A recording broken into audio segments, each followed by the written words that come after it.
Zacatecas es el único estado que se encuentra en semáforo naranja por COVID-19. Todo el país está en rojo. ¿Cómo se vive? ¿Qué pasa ahí? Le queremos agradecer a Alejandro Tello, quien es gobernador del estado de Zacatecas. Gobernador, ¿cómo te va? Buenas noches. ¿Cómo está, Javier? Muy buenas noches y muy buenas noches a toda su audiencia. A ver, fíjate, ahorita platicábamos con un muy destacado doctor mexicano que trabaja en Alemania, de que en Alemania lo que ha acabado sucediendo es que los estados han decidido qué es lo que se tiene que hacer. Y Zacatecas es un estado que ha decidido qué hacer más allá del color naranja. ¿Qué es lo que han hecho, gobernador? ¿Qué es lo que está pasando en tu estado? ¿Cuáles son los números básicos para tomar la decisión que se toma? Bueno, el estar en semáforo naranja es un cúmulo de condiciones que se han presentado. Zacatecas es un estado muy grande, muy extenso, muy disperso en su población, poca población. Desde el primer día tomamos una serie de medidas, Javier, con filtros sanitarios, con brigadas para que todos aquellos negocios que no eran esenciales, indispensables, no estuvieran abiertos, se cerraban calles, se puso el no circula, una gran colaboración de los alcaldes, pero sobre todo la sociedad. Ahora, me preocupa porque desde el lunes, en esta nueva normalidad, como se ha denominado, pues las calles están llenas, hay el temor bien fundado de que pudiera haber muchos contagios y pues no podemos cantar victoria.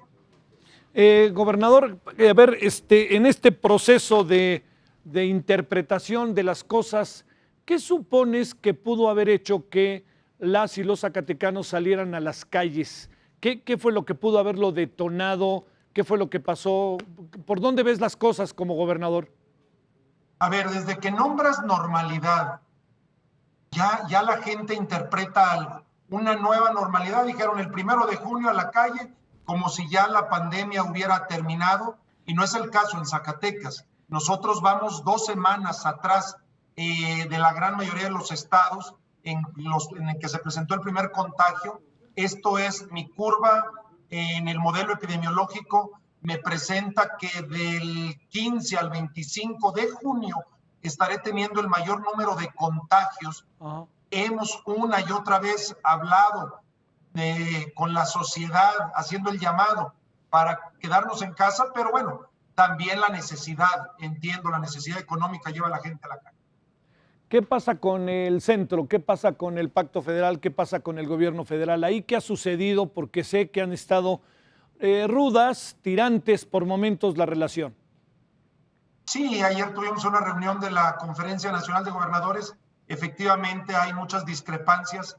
El tema principal es el semáforo y por otro lado los recursos. En el caso de Zacatecas, yo siempre he dicho que me adaptaría al semáforo nacional, que la semaforización local prácticamente iría acorde con lo nacional, pero sí tengo que reconocer que todos los esfuerzos prácticamente se han hecho con recursos locales. Estamos en una necesidad imperante de que se nos apoye de la federación. Reconozco que ha habido algo del INSABI muy importante en personal médico, pero necesitamos recursos para muchas otras cosas y sobre todo en esta reactivación económica. Las mediciones que el gobierno federal ofrece son similares a las que ustedes en el estado, gobernador, llevan efecto. ¿Es solo un patrón para todas? ¿Cómo en este sentido no habrá más, no habrá menos contagiados, sospechosos o fallecidos? Mira, todos los días estamos nosotros cuadrando cifras. Hay días en que la federación presenta en la conferencia nocturna el doctor López-Gatell 2 días de atraso, generalmente es un día. Hoy, por ejemplo, los datos que se dieron traen un día de retraso. Yo cargo todos los días toda la información fehaciente y bueno, en nuestros casos no son tantos. Yo tengo en promedio casos positivos de 8 a 10 diariamente, fallecimientos. Hay muchos días afortunadamente que no tenemos. De pronto, como el día de hoy, tuvimos 3 fallecimientos para llegar a 43, pero sí, las cifras van coincidiendo. ¿Qué anda pasando con esta parte migrante, gobernador, que siempre es tan importante desde Zacatecas? ¿Qué tanto hay un seguimiento de los mexicanos en los Estados Unidos? y qué tanto algunos hubieran regresado un poco también viendo lo que pasa en la Unión Americana y pudieran haber sido sujetos de contagiar a otros zacatecanos, ellas y ellos.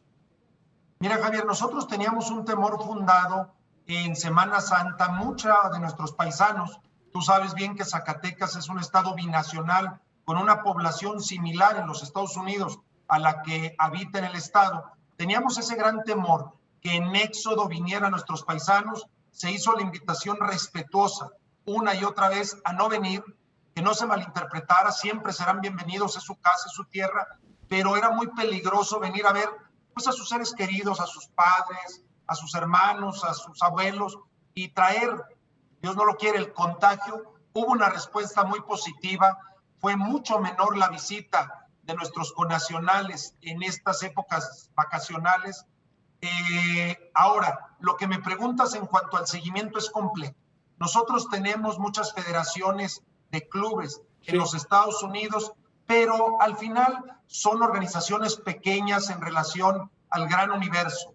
Es poco lo que nos enteramos de zacatecanos que puedan estar contagiados, que puedan estar hospitalizados. Siempre hemos brindado, cuando lo sabemos, el respaldo en lo que se pueda. Es muy difícil un traslado ya de una persona enferma, y bueno, pues estamos atentos a lo que podamos hacer. ¿Se confirma en el estado el perfil que hemos tenido en el país de sospechosos contagios y personas fallecidas en lo que corresponde a edad? ¿Hay alguna variable, por ejemplo, sexo? ¿Se confirma también? ¿Ha pasado con niños? ¿Ha pasado con jóvenes? ¿Más o menos hay un perfil o se divide en buena medida el contagio y todas las consecuencias del mismo? Hay un perfil perfectamente definido. Tiene que ver con una enfermedad que se suma, como es la diabetes y la hipertensión.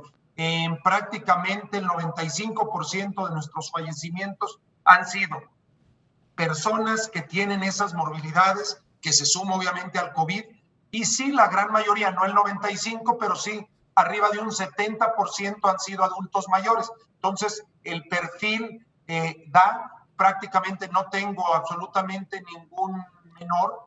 Afortunadamente, sí he tenido jóvenes de 35 a 40 años que no, solamente un caso, que no presentaba una enfermedad que pusiera en riesgo su salud, pero prácticamente todo lo demás ha seguido ese patrón. Entrando en estos terrenos de las consecuencias de mucho de lo que hemos vivido estos días, ¿estarías, gobernador, por revisar el pacto federal? ¿Estarías por revisar el pacto con el centro, como luego se dice? Porque lo único que hemos escuchado es que los estados dan mucho y reciben poco. ¿Qué alcanzas a apreciar desde tu gestión en lo que llevas y como político, pues, a lo largo de algunos años allá en Zacatecas? Definitivamente se tiene que revisar la ley de coordinación fiscal, pero no en este momento, Javier. Algún momento de mi vida fui secretario de finanzas de este estado, lo conozco perfectamente financieramente, y sí, creo que se tiene que revisar el pacto federal. Quizás Zacatecas no es de los estados que más aportan, pero Zacatecas siempre tiene un déficit. Abre primero del año ya con un déficit de más de 1,200 millones en un tema educativo. Definitivamente creo que no es el momento, pero que sí tenemos que llegar a una nueva realidad en el pacto fiscal en su momento, una vez que pase la pandemia. Te agradezco, gobernador Alejandro Tello, que estuviste con nosotros. Muchas gracias y buenas noches. Gracias, muy buenas noches. Hasta luego, gracias.